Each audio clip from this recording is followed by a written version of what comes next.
وَإِذَا مَرِضْتُ فَهُوَ يَشْفِينِ۔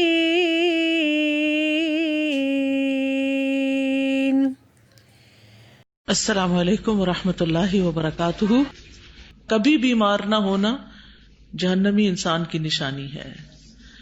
ابو ہریرہ رضی اللہ عنہ سے روایت ہے، وہ کہتے ہیں کہ ایک دیہاتی رسول اللہ صلی اللہ علیہ وسلم کی خدمت میں حاضر ہوا تو رسول اللہ صلی اللہ علیہ وسلم نے اس سے پوچھا، کیا تمہیں کبھی ام ملدم نے اپنی گرفت میں لیا ہے؟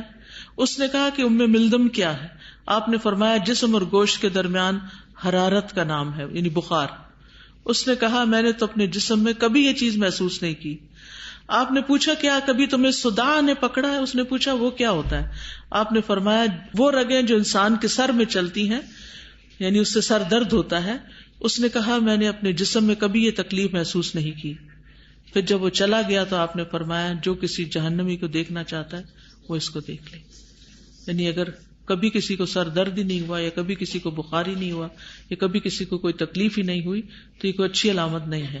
اس کا مطلب نہیں بیماریاں مانگی جائیں، لیکن اس کا مطلب یہ ہے کہ جب بیماری آئے تو انسان اس پہ صبر کرے، اجر کا یقین رکھے، گناہوں کا کفارہ سمجھے اور اللہ کی رضا پر راضی رہے، دل چھوٹا نہ کرے، بخار کو برا بلا نہ کہے اور لوگوں کو برا بلا نہ کہے، اور چڑچڑے پن سے بچے، اللہ کی رضا پہ راضی رہے۔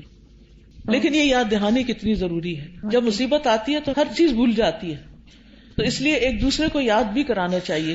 پچھلے دنوں کو بچی ہماری عمرے پر گئی تو وہاں جا کر وہ بیچاری گر گئی، بازو ٹوٹ گئی، اتنے شوق ذوق سے گئی تھی، تو سوچے بہت بڑی تکلیف۔ تو اس کو میں نے پھر انہیں حدیثوں میں سے ایک حدیث بھیجی، وہ کہتی اس کے بعد میرا morale اتنا بلند ہوا، میرے لیے وہ بیماری جھیلنا آسان ہو گئی، تھنکنگ پازیٹو ہو گئی نا، ورنہ تو سارا وقت انسان روتے دھوتے ہی گزار دیتا ہے، میرے ساتھ کیا ہو گیا، میرے ساتھ کیا ہو گیا، میں کیوں پیچھے رہ گئی۔ تو یہ حدیثیں یاد بھی ہونی چاہیے اور ایک دوسرے کو یاد دہانی بھی کرانی چاہیے۔ اولڈ ایج بھی بیماری کی ایک شکل ہوتی ہے، اور اس میں انسان جسم بھی دکھ رہا ہے، سیدھا چل بھی نہیں سکتا، ایک ایک قدم اٹھانا مشکل، نیند نہیں آتی، کھانا ہضم کرنا مشکل، دانتوں سے چبانا مشکل، یعنی کوئی ایک مسئلہ ہوتا ہے بڑھاپے میں۔